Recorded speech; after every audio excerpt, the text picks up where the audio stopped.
Hello, everyone, and welcome to Genealogy Adventures. Thank you for sharing your Sunday with us. My name is Brian, And I'm Danya. How you guys doing today? and today we're joined by our guest, Andre Kearns, who's sitting right here in the middle, and we're really pleased to say you are the first guest that we've had in our studio. And excited about that. Very And I'm excited. excited to be here. So, today we're going to be talking about researching free people of color. And Andre is a genealogist, a public speaker, and a commentator, and he has a brilliant website called thecumbofamily.com. And I'll be posting a link to that later on in the show. He blogs about race, culture, history, and genealogy on Medium under his own name. And without further ado, thank you and welcome to the show, Andre. Thank you for inviting me to be on the show. It's exciting to be here and to be your first guest that's recording in the studio. There's history here because we're right across the street from Howard University. My grandfather was a student at Howard University. He's a 1950 graduate. So he fought in World War II, came back and studied at Howard, got a pharmacy degree, and then moved back to Suffolk, Virginia, and opened the first and only black pharmacy in Suffolk, Virginia to serve his community. So, and I've had multiple family members at Howard, so this is a special place. I'm a native Washingtonian, so it's a special city for me. Wow. And I got to say, I've been following you guys and how you built the show up, and so really honored and excited to be invited to be a part of the show. I've been following your research and all the great things that you're both doing from a research perspective. In particular, Brian, the work that you've been doing, documenting on Ancestry the relationships between the enslaved and slave owners, which it's like not what the product was originally designed to do, but you identified a need for African American and people of color researchers in particular, and you're doing your best with that tool. But if I'm that company, I'm looking at what you're doing for ideas and opportunities to expand how they make that offering available to support researchers like us. So Yeah. hats off to you on that. Oh, thank you. Well, that's kind of what Dying and I are all about. Yeah, that's all And we do. We try to make sure that people understand their connection, whether it's via DNA or the paper trail itself. And we show them how to connect that on a tree so that they can see it and then understand that they are relatives regardless of what's going on. And there's so many connections, right? Oh my God. So Brian, you and I have DNA connections, and then Danya, you and I were talking about Relative Race, which is this great reality show, yes. and I was privileged to be on season 6 premiere of that, and so I'm related to Anitra, who was On the blue contestant team. on the blue team through her father, who's a Harvell, and you're discovering that you might be Possibly related to her her. through her mother. Yes, So on her, it's it's a her really aunt, small Omega, world. Omega Hightower. Yeah. So and it just it's really great. I told them about it and they were like, "Oh, you have to keep us posted." Right. So I was like, "Yeah, I'll let you know." I said, "I need to contact Andre first and see which side it is." Yeah. So, but yeah, Well, we'll figure it out. yeah, we'll figure it out. We'll definitely figure it out. But But that was a great show. And I think, having an opportunity to be on a show like that, having an opportunity to be on a show like this is what the Genealogy Adventure is all about. Every day it's a new adventure. And so I'm enjoying the journey and enjoying the opportunity to share my story and the story of my ancestors with as many people who will hear it, but certainly documenting it for future generations. well, we'll certainly be picking your brains about that. I just want to take a quick double check to make sure we're broadcasting on Facebook. Yeah, that's what I'm trying to see now. It's not going live. Okay. And right, free people of color. So, I would say that they, in some aspects, are easier to research than enslaved ancestors, but they have their own sets of challenges and hurdles to overcome, all of their own. And because you've done so much work on the Kumbo family, and thank you, because that's probably saved me a good decades Oh, please. worth of research with what you've done. How did you get into it, and why the Kumbos to start with? Sure. So I think in terms of how I got into genealogy, I've been researching, I think, formally since 2006. And I know this because I checked my Ancestry account, and that's when I signed up and started building the tree, and it was for Kern's family reunion. And so it's been 13, 14 years since I've been formally researching. But I think my interest was sparked as a child watching the miniseries Alex Haley's Roots.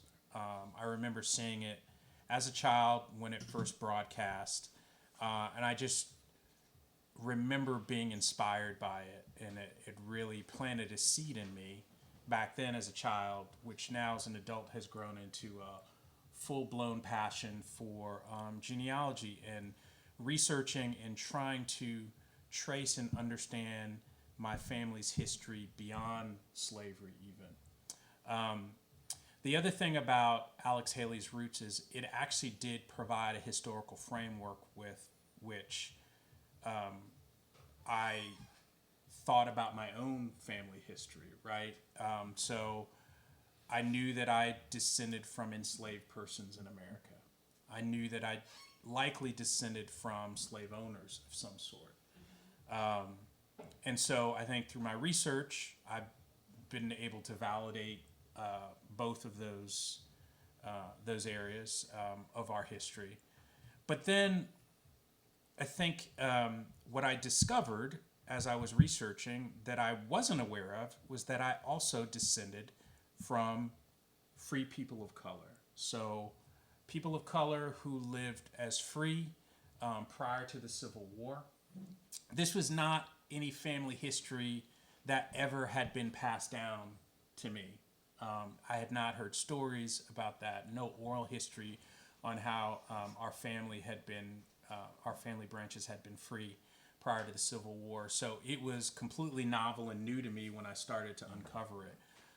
And it was just super exciting to uncover this story that I'd not heard before. I do remember my mother once, as a young adult, she shared with me a document which was the Freedom Papers for one of my ancestors. And I looked at it and I thought it was really interesting. To be honest, I wasn't even sure what I was looking at. I thought maybe it was his Freedom Papers coming out of the Civil War or something. Yeah, so as I started researching, I started realizing, wow, I descend from free people of color, and there's a really fascinating story behind that. So, just to give people who don't know, because this is something that I've been having a conversation with a couple of people lately, how does a free person of color come to pass? Like, what made them free? Sure. So I'll do a couple things. One, first I'll define who they are, and then how they became free. And Brian, I'm sure you have plenty of thoughts on this as well. But who are free people of color?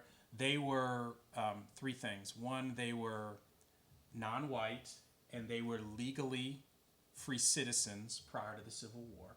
So that's number one. Number two is they were free because they were either born free or they were manumitted or made free. And number three is a lot of these free people of color were of mixed ethnic ancestry, so of mixed African, European, and Native American ancestry. So that's a little bit about who they were. Would you add anything to that? Probably making it a little bit slightly more complicated. Nuance. Nuance, yes. Nuance. Thank you. Good political answer. Yes. It all depended really on the status of the mother. Right. So if the mother was free, she could either be a free woman of color or a white woman. Yeah. I think a lot of people don't realize that colonial era, indentured white women were actually having relations with Native American men, mulatto men, black men, didn't really matter. Yes. So their children were born free because they took on the status of their mother. Absolutely. So that gets into how this community, this population actually came to be. And so I would trace the origins back actually to the first Africans who arrived in colonial Virginia 400 years ago. And so we all know that in August, we commemorated the 400th anniversary of the first 20 and odd Africans arriving in what is present-day Hampton, Virginia, in colonial Virginia, which became what we now know as the United States of America. and so these 20 and odd Africans and the Africans who followed them arrived as captives.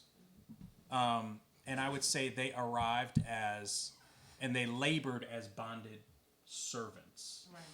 Right. And so because they were, and we can have a whole discussion on that descriptor that I'm using, but I'm using it as a precursor to what we know as slavery today, because that was the beginning of the formation of slavery. But they arrived and they labored as bonded servants, and we know that some of them, through documentation, because they were bonded servants, were actually able to negotiate freedom for themselves. They were indentured. Well, in some instances, see, that's why I say bonded versus indenture. To Okay. me, bonded is they were servants, but indentured servants entered into a contract Right. with a specific term, and then that allowed them to travel to colonial Virginia, serve that term, and then after the term, they were free. I think many of these Africans didn't enter into some sort of contract before they left Africa. They were captives. But when they arrived, they were characterized as servants. I would imagine a lot of them basically were servants their whole lives, for all intents and purposes, slaves. But some did, we know through documentation, they were able to negotiate a term after the fact and obtain their freedom. And so those Africans who were able to do that formed the first free person of color community in colonial America. And the Cumbo family, which we'll talk about, which I'm a descendant of, they're one of those original free people of color families. So I would trace the origins of these people back to that time frame. And then, and then to your point, Brian, you could be born free.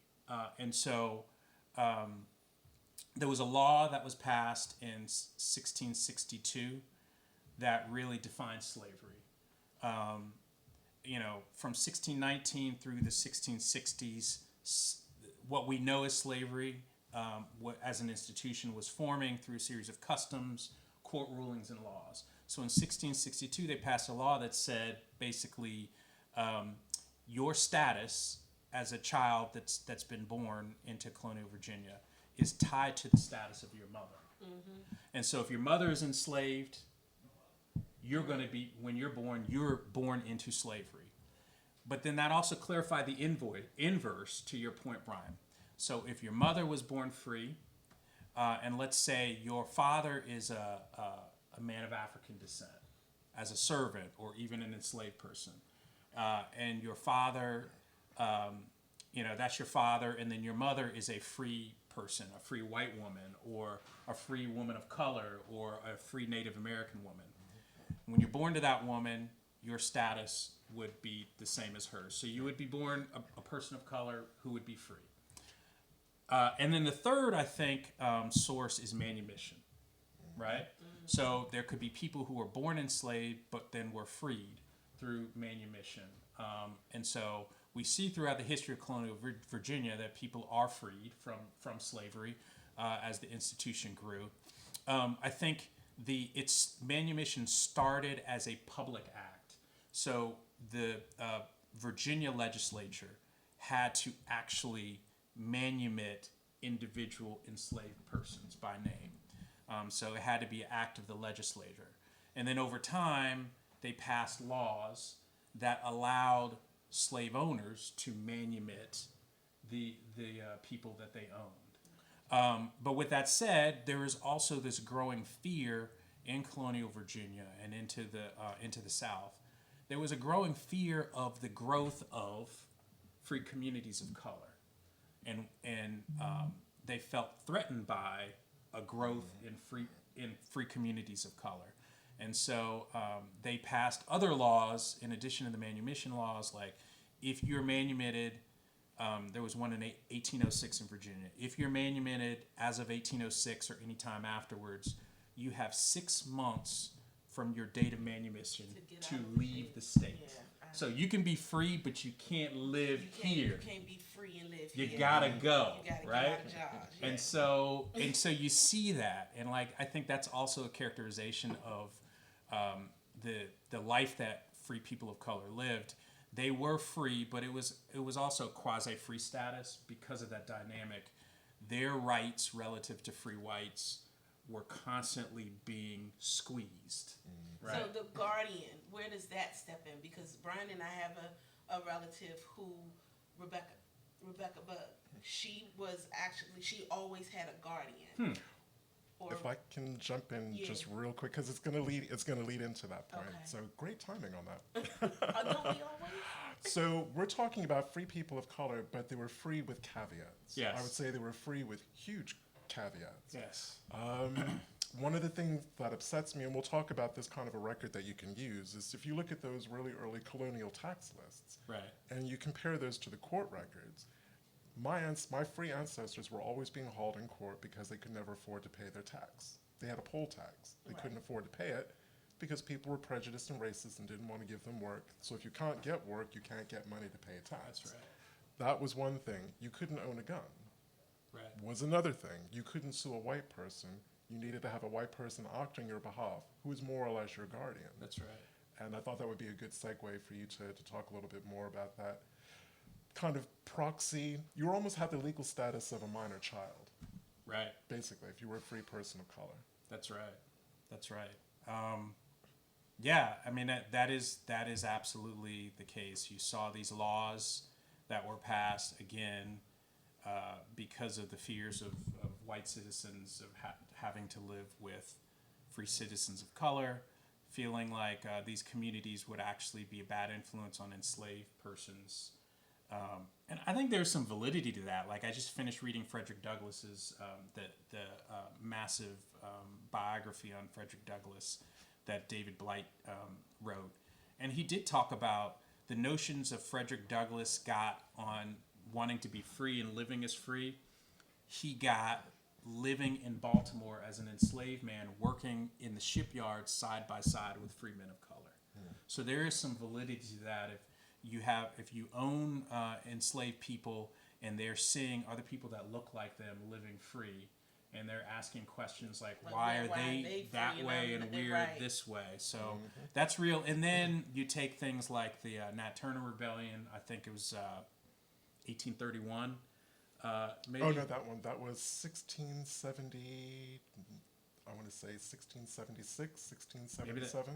For Nat Turner? Nat Turner. Oh, Nat Turner. I'm sorry. Nat I'm thinking Turner. about Bacon's Yeah, Rebellion. no, Nat Turner. I Nat think is like Turner's 1831, 1833. 32, something like that. Yeah, and Yeah. so if you look at the laws passed in Virginia and North Carolina during that time, after that event, again, there's a whole series of laws really designed to further constrict the freedoms of free people of color because of those fears. I noticed that, like, when I first started doing my research, and not when I first started doing it, but as we got into different things like the free people of color and Rebecca, which is the person that I was asking you about from the beginning, we learned that she was actually entrusted to, or she was not owned by, but was watched over by our fourth great grandfather. And he took care of everything for her. I mean, everything. There was a land that needed to be purchased. He took care of that. She bought her husband. He bought her husband and made sure that her husband would never be enslaved again by entrusting him to their youngest child. Sure. So, it was different things like that. But, how is a guardian chosen? Because that's something that we're trying to figure out. How did Edward Settles get with Rebecca Bug? How did they meet? How did they know each other? And why was he so... He was just entrenched Yes. in every aspect of her life. Every aspect. I mean, we're not going to lie. At one point, we thought there was like maybe a romantic thing between the two of them, or he would, she may not have been in love with him, but he may have been in love with her. Yeah, I mean, it was We don't crazy. know. Well, he Wow. could have been her daughter. She could have been his daughter. It could be anything. Like, we're not really sure, and we're still trying to figure it out. So that's why I'm asking, what constitutes a guardian over a free person of color? Like, did they match them? I mean, how does that happen? I don't know the exact answer to that, but I think one of the things I observed in my family was if you you had free people of color in court records who may be defined as orphans, and orphans could be they actually lost parents, or it could be that they have parents, but those parents just don't have the economic means to take care of them. And so once a child is defined as an orphan, then it is basically the state's responsibility to find a guardian or someone who's going to be responsible for that child. And so in my research, I've found that at least one of my free people of color ancestors were apprenticed to a white man of means in Northampton County, North Carolina, where he learned farming and lived with him for a time until he became an adult. So, I think the state stepped in when parents weren't there, or when they deemed that the parents couldn't economically provide for those children, and they apprenticed them. And I've definitely seen instances of that. And you're in a squeeze as a family of color, I would think, because you are, many of them. I mean, I've seen the full spectrum, right? Like I've found free people of color ancestors who were quite prosperous and owned land, and then others that I'm sure they were just scratching out a living. Well, I'm thinking about my ancestor who was among the first 30 and odd in Virginia, Anthony Johnson. He was a really successful horse breeder. He was Right. renowned Yeah. for the quality of his horses. You have another family, I can't remember who they are or who they were. They were known for their cattle. They're Right. like they were even more prosperous with their cattle business Sure. than their white neighbors. You had magistrate. Again, Anthony Johnson was a magistrate. Someone else, one of his peers, was also a magistrate until they died, and Virginia outlawed people of color becoming magistrates. Because what they were doing was actually buying their own children out of their bonded service. Yeah. And I guess people didn't like that. Court records, by the way, amazing resource for researching free people of color. And it's not anything that we're going to get an answer to today. With the success stories that I was reading, and again, Catherine Knight's book Unveiled is just amazing for Amazing. Yes, these it is. details. I didn't understand where the white fear was coming from, because these people were, first of all, they saved Jamestown. There's no two ways about it. Jamestown would That's have the question. died Yeah. without them.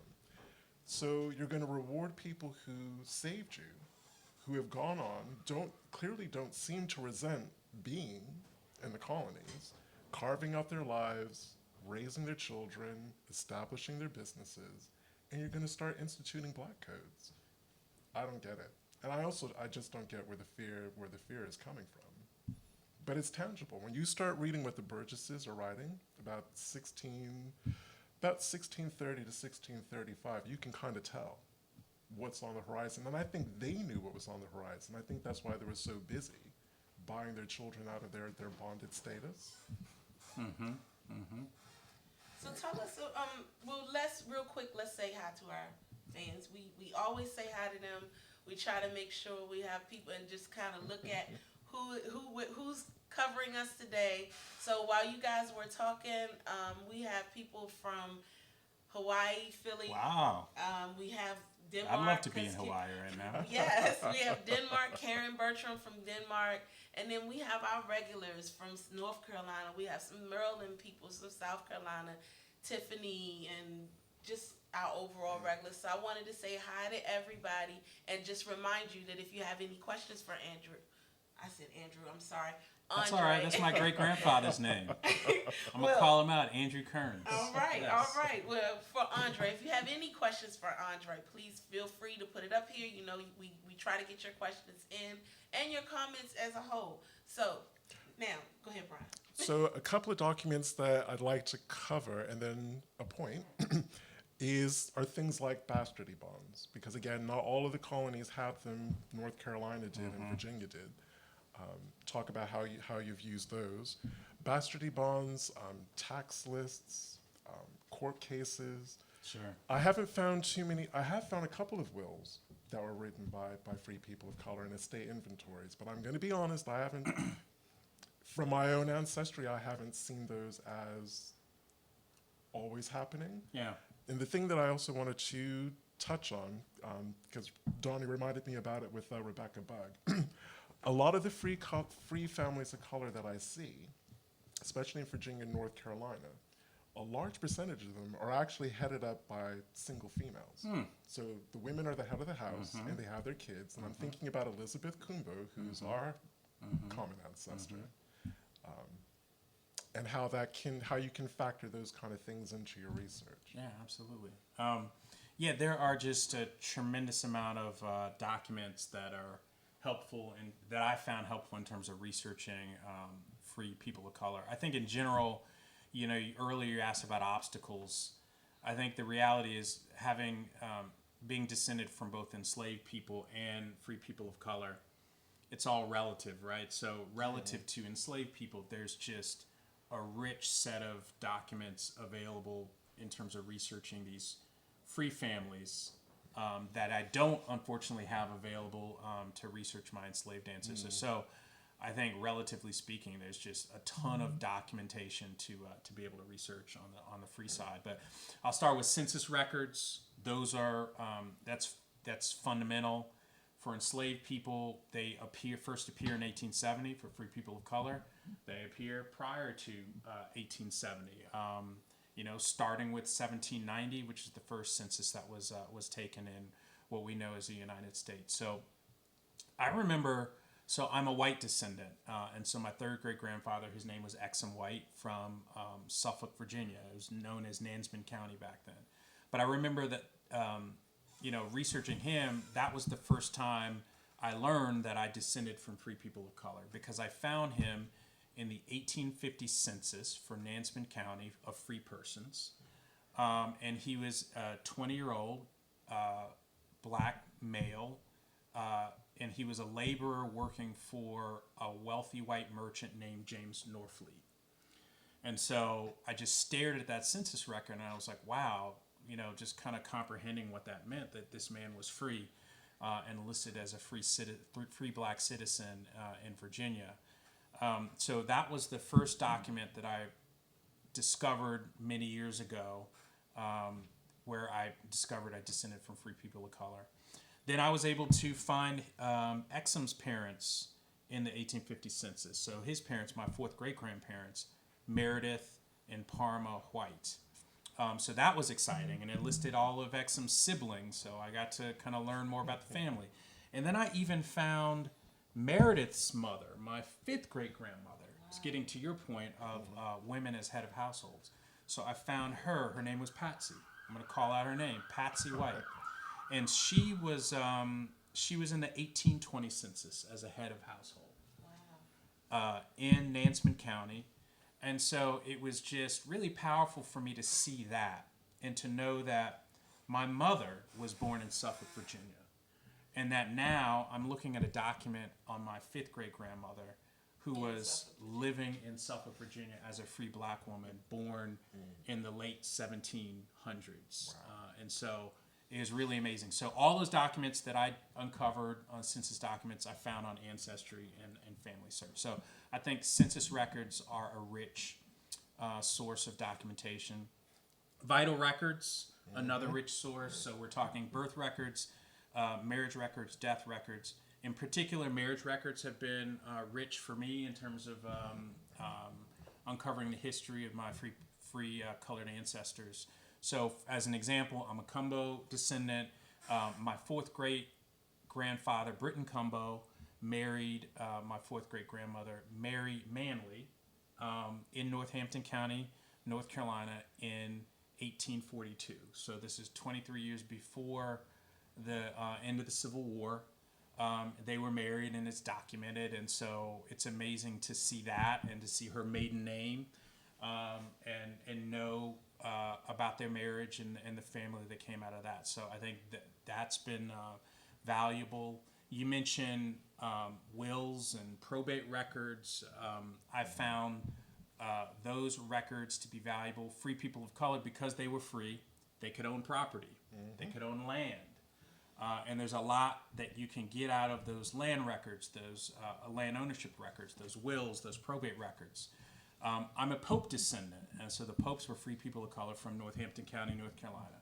So my fourth great-grandfather, Elias Pope, was born in 1793, and he died in 1860. And he was a landowner. And so right before 1860, he actually wrote a will. And so I was able to access that will on Ancestry. And the will listed out every one of his children, their spouses, their grandchildren. Just laid it all out for me in a nice, neat document. So I was able to put all of them in the tree. And, you know, there were many children there, which I probably wouldn't have figured out the connection without that will, right?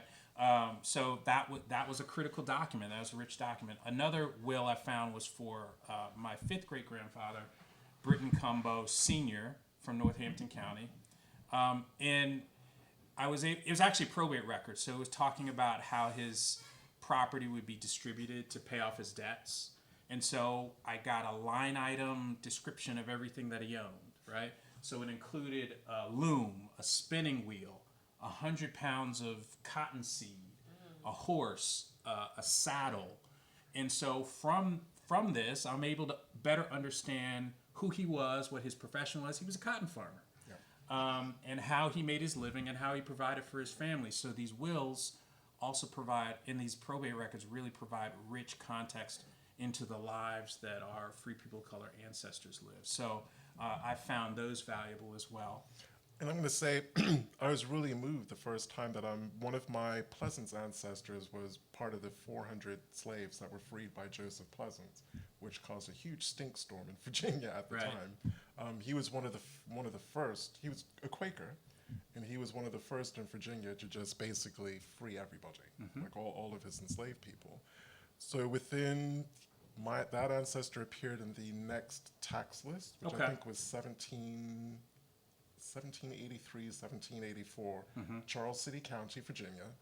He had a horse, he had a plow, he had 2 cows, I think he had a sheep and a pig. Yeah. That was it, and maybe an axe. That's what he was taxed on. Wow.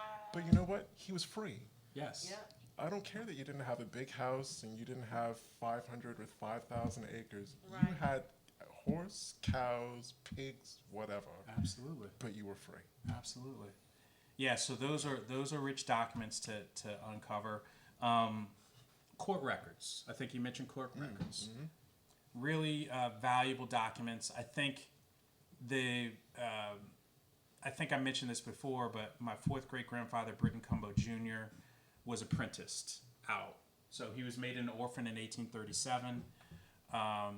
At the age of 12, his father, Britton Cumbo Sr., had died, and he was apprenticed out to a man named Jesse Morgan to learn farming in Northampton County, North Carolina. And I know all this because the apprentice record appears in the court records for Northampton County, North Carolina.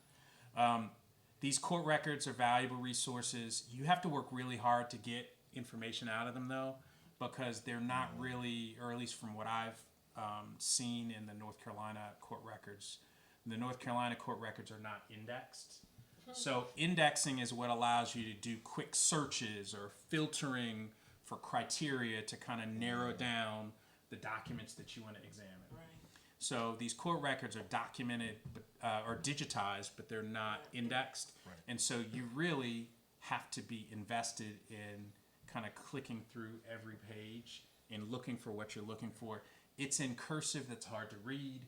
So they're going to make you work, but the information is there if you want to find it. So my analogy to that would be like working with microfilm. Like when we went to the When we went to the archive, the Library of Congress. That's right. So then that leads me to, because we have a person that we have questions. Oh, good. And Stacy L asked about websites, if you recommended any websites, but I'm also going to add to hers, did you have to travel to get these things, or was it just websites? So the census records, the estate records, wills, probates, the vital records, for most of that, all of it, I've sourced online. Okay. I'm a subscriber to Ancestry, which is a paid service. I think you pay like $100 a year. But then virtually all those documents are also available for free on FamilySearch.org. So you do that online. The court records I referenced from North Carolina, those are available online on FamilySearch.org as well. But I've also gone to the Library of North Carolina and looked at the original court records. So you can do that too. So the state libraries within the where your ancestors lived, the state your ancestors lived, you can go to the state library and kind of discover there. Do you find it more advantageous to go to the place? Like, did you ever feel that you found more when you went there as opposed to what you found online? Because I can honestly say that there were moments and times that I know I would have never found certain things that I found about Edgefield, South Carolina online that I found when I actually went there.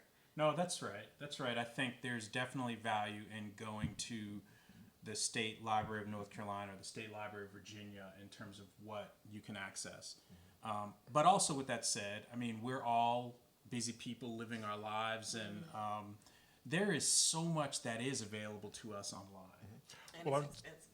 I'm also thinking Paul Hennick's book and website, by the way, Free Africans. Free African Americans. Free African Americans. And we'll be posting a link to that too. What I really appreciated about him, he's another researcher who has saved me decades, and I hate to think how many thousands of dollars in terms of research. What I appreciate is when he doesn't know and when he's making a guess, he spells out That's right. that he's making a guess. Yes. So basically, don't take this as verbatim. Don't take this as the truth. I'm just speculating that the person who's living in Southampton County is now the same person who's living in Isle of Wight. That's right. Sometimes he's right, sometimes he's not. But the other ones where he is absolutely solid from generation down to generations, for the most part, I found that a pretty invaluable resource. Yes, absolutely. I agree. Stacey L says that she has Manly's as well in her line. Okay, well, if they're from Northampton County, we need to talk. So. Yeah, me too. You mentioned Bastardly Bonds, so that's another, I think, valuable resource to tap into. Can you explain what those are? Yeah. So Bastardly Bonds are court records that state the fathers of children who were born out of wedlock during, stretching back to colonial times. And so they're really valuable resources just because of that, right? Mm-hmm. So it states the name of the father, and most of the time the name of the father is different, the surname is different than the name of the child. Yep. So you need that information to connect the two people. And then it also defines the obligations of the father in terms of providing financial support to that child. So I was researching my uncle's family, and my uncle descends from a free man of color named Charles Lynch, who was born in 1798 in Halifax County, North Carolina. And so Charles Lynch is actually listed in a bastardly bond, and the name of his father is listed, and the name of his father is a free man of color named James Weaver. And turns out James Weaver served in the Revolutionary War as a man of color, right? And so this one bastardly bond document really creates that connection for all of the Charles Lynch descendants to now know that they descend from an ancestor, a man of color who fought in the Revolutionary War. That's just absolutely amazing, right? From that one document. Yeah. From that one document. That's amazing. Yeah, and I work for the Daughters of the American Revolution, and that one document can add so many people. It's very hard. It's very rare to join the DAR. I think Brian has gone in through this, trying to get in through the Sons, and it's just very difficult for African Americans to do it. Right. But I can say, for the DAR, that they definitely work very hard in trying to get those African Americans to be a part of it. Yes. That's something that I need to hold on to that, because we have people that call all the time that try to figure that out and try to find out how they can get in. And if you can show proof of that line going back, that's what they're looking for. And a lot of people don't realize that at the DAR, you know, we go online and we search the DAR records, and Brian and I have had times where the records that are up there are wrong. And that's because the information during that time, they just let you write down whatever you want.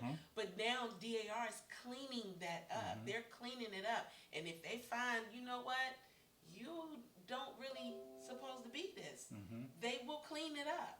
So that's an awesome thing to know as far as that record and that line, and learning who that person is and making sure that you can prove your connection from yourself through that.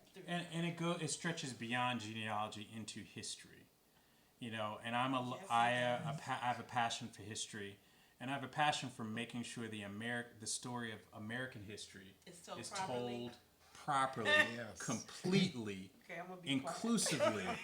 There were thousands of men of color who fought in the Revolutionary War. Amen. Every American should know that. Yes, they should.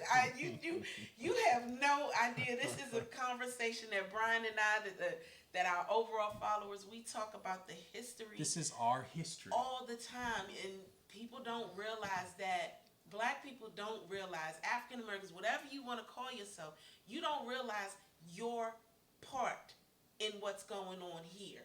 I have nothing, absolutely nothing against going to Africa.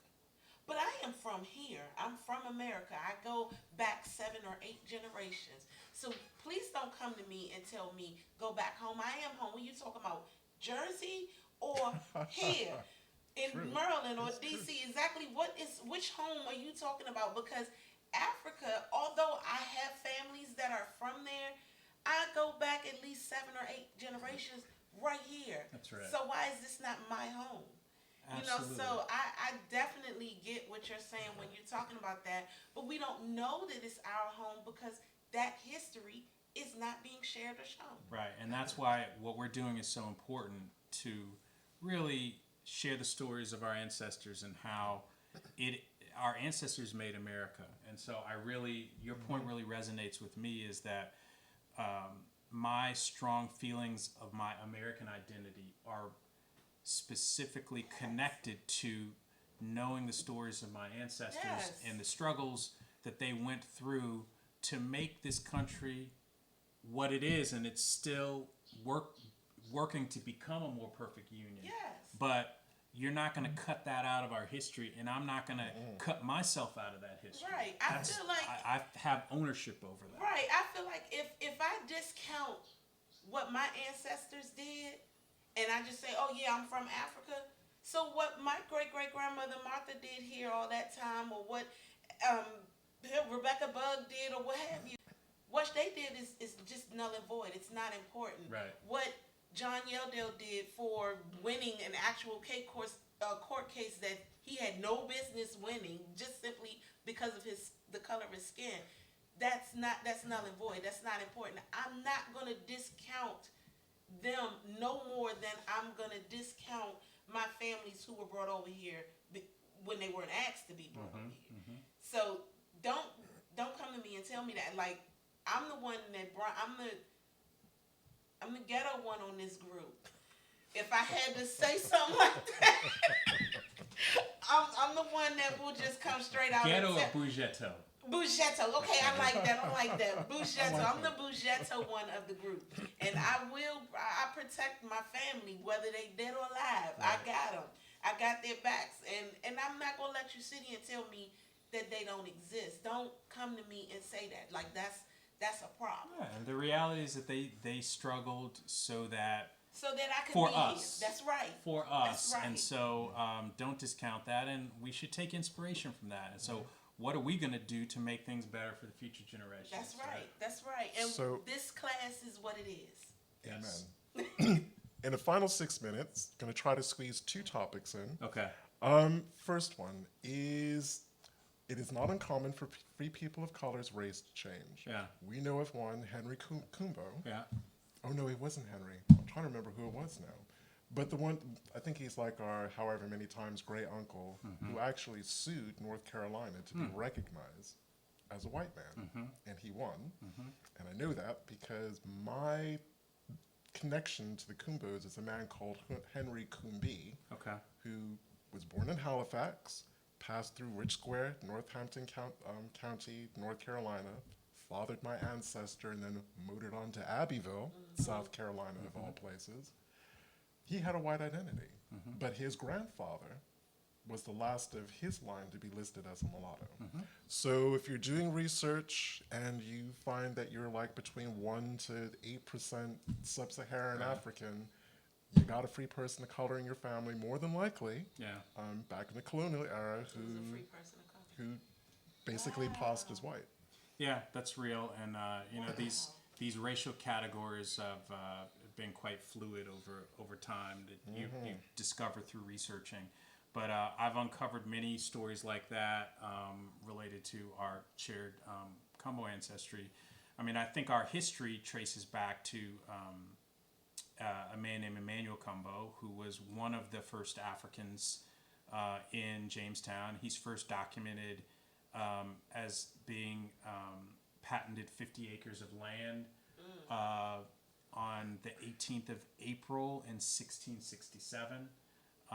He's documented in that document as a Negro, but so we trace back to him as a view that that's our common ancestor of the Kumbo family, and so over the generations, Kumbos had families with other African descended people, free people, European descended free people, Native American people, and so over generations, that mixture meant that multiple branches, multiple branches would embrace white identities over time, maintain Black or African American identities, and then also identify as Native American. So I've seen the full spectrum through this research. I remember researching, uncovering a similar story to what you just told. Doing some Kumbo family research and coming across a sermon that had been posted online by a woman who turns out to be our cousin. Her name's Denise Cumby Long. And her sermon was talking about her identity. And she shared her family history, which was she had always been told that before they were Cumbies, her family were Mucumbies from Scotland. But then she started doing this genealogy research, and she realized that yes, their name had changed. It wasn't always Cumby, but before it was Cumby, it was Cumbo, and the Cumbos were not from Scotland. They were free people of color. I've seen and she those found trees. her ancestors listed as free people of color in the 1790 census for North Carolina, right? And so she was able to uncover that. We've connected and shared research, but you come across stories like that every day in this family. I would also say that if your family is for the last couple of generations had a white identity, and you're all of a sudden seeing a name change in that especially in that colonial period, I'm finding that's what a lot of people were doing. Henry wanted to still have a sense of belonging to the Kumbo family, but because that was such a well-known and well documented, even in his own time, family of color, if you now adopted a white identity, he just tweaked the name just a bit and it went from Kumbo to Kumbi. I see it with my Goins. They start off as Goins, they're Goins for generations, and all of a sudden, oh, you're white, and now your name is Going. Wow. Or Goen. So what are you doing, or is there anything that you're doing to try to bring all of the different names together? Yeah. Is there anything that you're doing?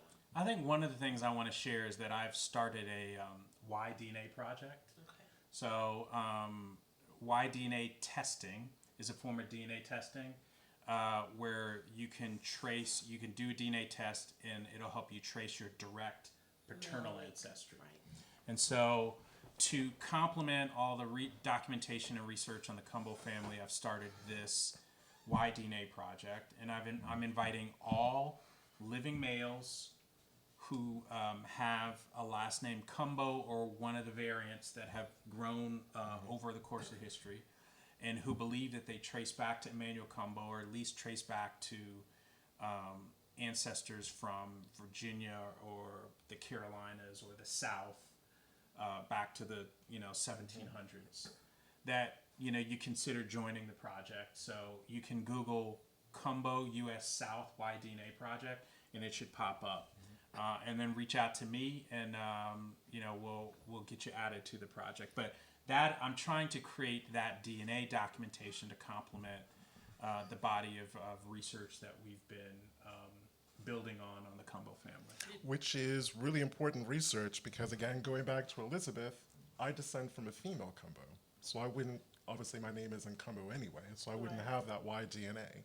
But we have no idea who the father of her children is. Gotcha. So one way that I can do that is, I can't remember if she was Mecklenburg, Virginia, or Southampton, Virginia. It's one of the Brunswick. two. Brunswick, Yeah. the third one, is to go take a look at those land plat maps, Right. see where she was living, and see who was living around her. Because it's not like she was going to Henrico, and That's having a right. relationship up there and having children with a man way the other part of Virginia. It's going to be someone that lived near her or reasonably near That's to where right. she lived. So DNA testing like that will hopefully start to uncut, because again, a lot of the Cumbo lines come down through the daughters. I think that's well said. So as the documentation on your genealogy starts to really thin, the farther back you go, you have to rely on other methods to try to Most definitely. push things back. And one is cluster analysis, which is what you're describing. Taking everybody with the same last name in a given area and trying to figure out how they might connect with each other. And so my perspective with this Y-DNA project is it's another mechanism for trying to connect the dots, because you can see different lines where the documentation may end, but you know that they're all connected via DNA. So it's just another clue to add to the research toolkit, essentially. And let's face it, it's a big family. Indeed. Aren't we all? All of our families are big. So Stephanie Borm says, it appears that she's found a newfound cousin. Mr. Kearns is showing up as one of my matches on Ancestry. All right. Well, that makes a difference, because that makes you related to me too. So thank you for letting him know that, Yay. Stephanie. But yeah, that's that Borum, that's that Hightower line. Excellent. So who knows if she's popping up there? We believe that we're all related. Everybody out of Edgefield. So if you have any Edgefield connection Yes. at all, more than likely you do connect to us. Yes. We just haven't gotten to that. I just want to make sure I cover these questions because we're pretty much done. It says Tiffany says, I'm curious, how many have found, wait a minute. She said, I have to also mention how many have come across Asian and or South Indian relatives either through DNA testing or tracing their lineage, sometimes listed as free people of color. How many have found this in your lineage, and have you found it in your lineage? So have you found Native Americans that connect to that, and I have. Okay. In terms, I'm still trying to figure out why there's Chinese and Southeast Asian in my DNA. And I think that goes back to what Chief Lizondo was saying, is it was really simple in earlier America. If you weren't white, you were black. They didn't bother saying whether you were black Middle Eastern, black North African, South African, or That's whatever. true. If you weren't white, you were black. Yeah. So, Well, Andre, I'm so glad that you came on the show. Thanks for the invitation. Yes, I'm glad, and we have to have you back again. I mean, are you doing any other things that we should know about that you want to share with the group before we go? Check out my blog. So go to medium.com and type in my name, Andre Kearns, and you'll find my blog. If you're interested in the Cumbo family, I share my research at www.cumbofamily.com. And then I will be giving a couple of lectures at the National Genealogical Society Family History Conference in May, which is going to be in Salt Lake City. one on using DNA to trace slave-holding ancestors, and another on using Southern Claims Commission records to uncover the lives of free people of color. So those are my topics, but there's a broad range of topics that will be presented at the conference. So consider joining us out in Salt Lake City in May. Wow, that's awesome. Well, thank you again. And again, this was a huge topic to cover. We will definitely be revisiting it in the future. But hopefully we've given you some real good kernels to things to think about and ways to kind of tackle your brick walls. Yes, and we will definitely place all of his information in the comment section. So all of your websites, you make sure you give that to us, and we will put all that stuff up here. And I'm sure Andre will be able to look at this again, and then if you have a question for him, you're very welcome to answer anybody on there if you want. And it was great having you on the show. Thank you so much. I Absolutely. enjoyed it. Thank you once again for sharing your holiday Sunday with us. Hope you guys are all kind of in your homes, wrapped up, safe, and warm. Yes, and I hope you enjoyed your Thanksgiving. We didn't even say that. Mine was sick. Just diving straight in. Yeah, just real quick. I hope you guys enjoyed your Thanksgiving. I was a mess, and Catherine, I'm much better now. But yeah, just thank you guys for following us, and we will see you guys. We'll give you a kernel of what's going on tomorrow or Tuesday. So until next week, enjoy the rest of your day. Yes, bye. Bye.